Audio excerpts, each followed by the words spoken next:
Part two of today's demo is another background trick. It's like bars of color, and I will show you where we're headed here.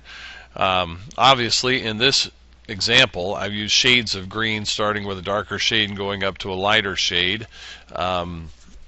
You could do it with any color that you want. Let me quickly show you how you can accomplish this kind of a background. And again, this is the kind of thing you use if you want to, but if you don't like it, you don't use it. I'm going to start off with a new document real quickly. I'll just make this 1200 by 900, which will work okay. It could be any size, and I'll click OK there. Now, as far as like determining a color, you could do this with any colors you want. I'm going to fill this entire background right now, and I'm going to use green for my demo, but you wouldn't, again, use whatever you like. All right, so I'm going to start with kind of a darker green, a darker shade of green. Now this trick uses the rectangular marquee a lot. I'm going to leave a little bit of that background area showing through that darker green, and I'm going to drag out a bar like that. And maybe a little bit larger. All right, up a little bit higher, and that looks pretty good. Now I'm just going to go Edit Fill and choose Color, and you can see that here's the current green color I've got. Now I'm going to use this selector in the middle and just kind of move it diagonally up toward up and to the left.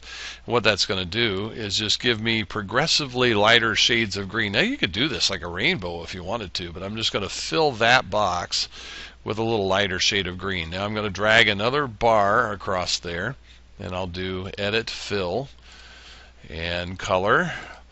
And again, I'm going to take this indicator right here that I have, and I'm going to drag it up and to the left a little bit, and I'm getting a little bit lighter shade of green, and I'm going to go ahead and click OK, and that fills that. That's a bad fill there, unfortunately.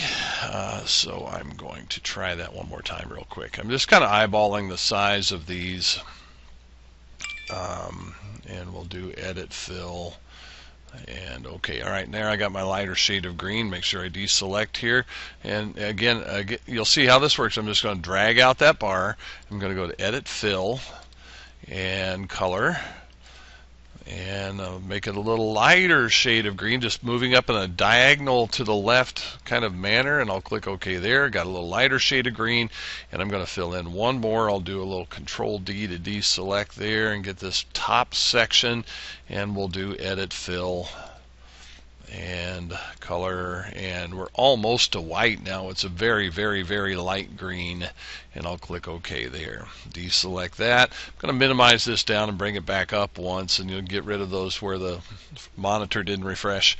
And there it is, bars of color. Now that could be shades of blue, shades of purple, or rainbow. It could be whatever you want, but just by using the rectangular selector and working with the color picker, I've achieved that background effect.